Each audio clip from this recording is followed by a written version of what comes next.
Alright, so what we were noticing is we were having a nitrate spike in the fish tank. And most of you guys know it, some of you may not, but high nitrates in a fish tank can cause, high nitrates in a fish tank create havoc on fish in large quantities. And so, especially depending on the species of the fish, we have blue Nile tilapia, and they're pretty hardy. They can handle many different water parameters. They're pretty forgiving when it comes to pH. Even ammonia, I've had ammonia up to like 8, and they were still fine. Where if it was to be a traditional fish, trout or even some ornamentals and stuff, it's going to kill them. In low quantities of ammonia will kill your fish off. We've got larger fish. We're a little bit more aggressive with the densities. We got about 130 1 pound down to quarter pound in the tank here, and so when you put in the fish to it, or the feed to them, they're creating a lot of ammonia and they're creating a lot of nitrates. Filtration's not an issue, but your unseen measurements is where it needs to be focused on. So what we decided to do is, now this nitrate spike is not common with your traditional recirculating system, where, or they call it a decoupled or a coupled system. A coupled system is when your fish tank goes to a bed or a nutrient or NFT system. All the different systems are on there. I'm drawing a break right now. It's NFT or drain waste, floating raft beds, whatever it might be. So what I decided to do is I decided to come up with a makeshift system here with a media bed. And so what I did was I created a flood and drain system, and we're using the Hydroton.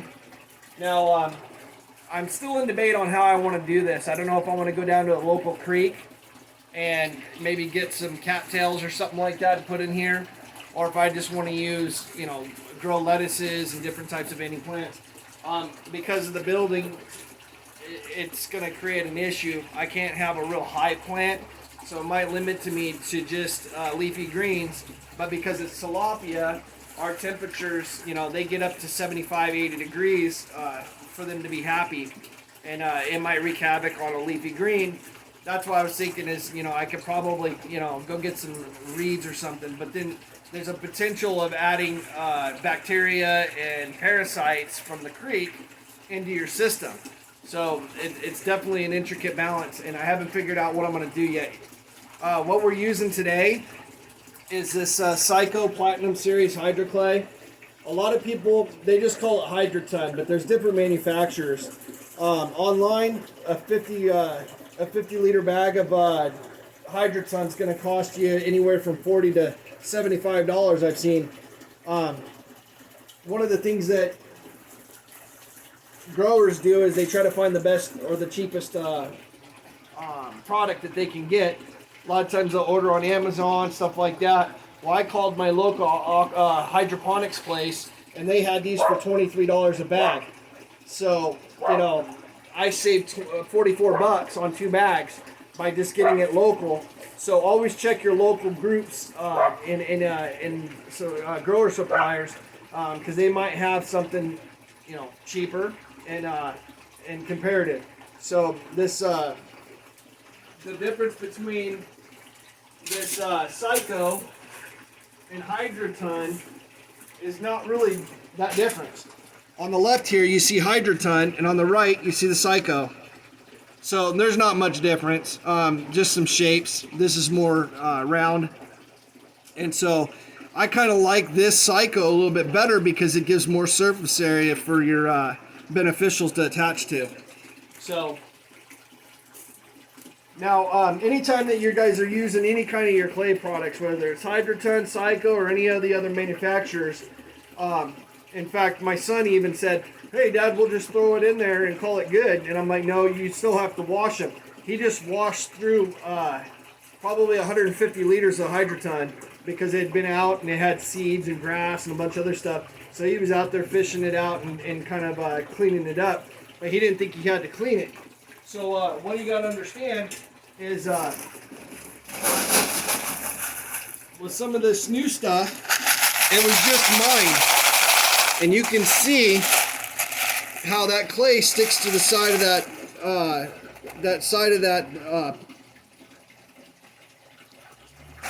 bowl.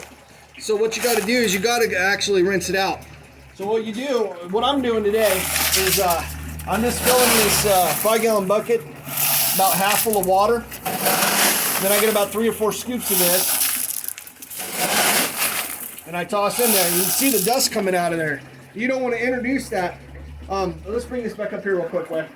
So basically, in order to remove those nitrates, I designed this scenario right here. I had this old clothes rack that I had to do a little bit of welding. Got it all situated and reinforced.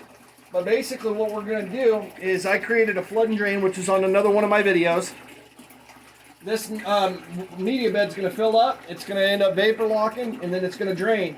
Well, it's going to drain back into the tank, so you don't want these impurities going back into your fish. It'll end up messing up your filters. It can mess up your fish, that kind of stuff. You don't want a bunch of clay in the bottom of your fish tank. So what I'm going to do is, a lot of people don't know, but with the Hydroton, you should soak it. So, you put it in there, rinse it around really good, and then just get the dust off of them, right? It's a mined product, so you got to get the dust off. And then I'm just using one of these little steamer baskets. And so what I'll do is I'll just push them in there and just rinse them off pretty good. And you can see, show them I mean, it looks like chocolate milk. So you're getting that dust off of them, okay? So what you do is you turn around and take that off really good. Now, you should clean your water, between half buckets. You should always have clean water in there until it's crystal clear. But we don't have to worry about that. What I've done is I makeshift this this pipe out of here just to drain it. So what we're going to do is we're going to fill this up, drain it, fill it up, drain it until it runs clear. So, but you just don't want to put so much sediment in there to where you're wasting a ton of water. So tonight, we're not going to rinse tonight. We're just going to rinse by hand. We're going to put them in here, and we're going to fill this up. And right before the vapor lock happens, where it starts to drain, we're going to leave it. Hydroton floats until it is in water for 24 hours to 48 hours. So what we're going to do is we're going to fill this up with water once we get it to the desired level we have. And then what we're going to do is we're going to let that soak until we go through the flood and drain system. Once we fill it up, we don't want anything floating. And so we want that bed to be nice and solid. And so what we're going to do is, like I said, just soak this stuff up tonight. We're going to check it tomorrow. I'll run one drain through it to see if anything floats. If you don't have enough Hydroton in here, what ends up happening is when that water fills up, all of our Hydroton was going over towards the center like this, and it was leaving low sides. There's no way that you're going to be able to put a plant in there and it's going to stay solid. And so what we decided to do is we're just going to let this soak, let these Hydroton and the Psycho kind of settle, and then what we'll do is we'll see if we have to add a little bit more. But ideally what we want is this Hydroton up to about we're going to do probably up to the bottom of this lip right here on the inside. And so we're going to get it up. We're going to have to add probably one full bag left based off of it. That other Hydroton was very, very dirty and full of weeds and stuff at the bottom. And so we didn't want to fool with it, so we just ended up getting a couple bags. And so, but like I said, so make sure that you're rinsing this off really, really good. If you don't have a system like mine to where you can just drain it out, then you're going to have to wash your bucket a couple times.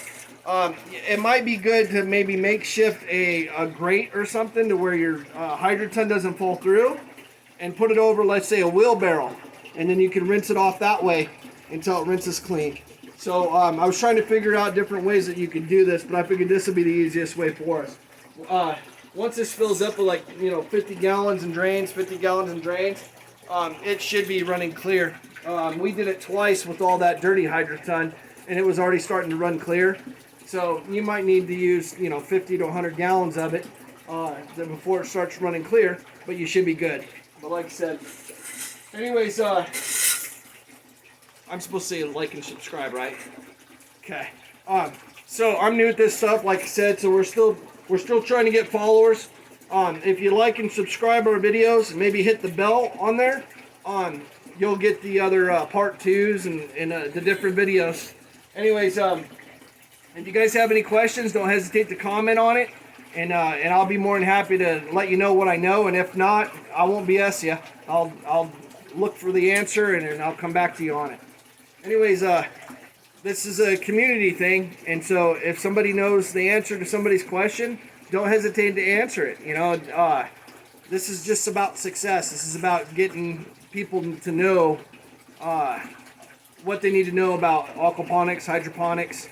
Our system is a decoupled system, and so because it's decoupled, we don't have that plant filtration. So that's costed us a scenario right here where we just need something that's going to be able to strip this out. And so I'll talk about the design and how it works once we get it set up. It's in construction still. But anyways, I think this is going to do just fine. But like I said, like and subscribe, hit the bell button, and I appreciate you guys and your time. And many blessings, guys. Thank you for your attention.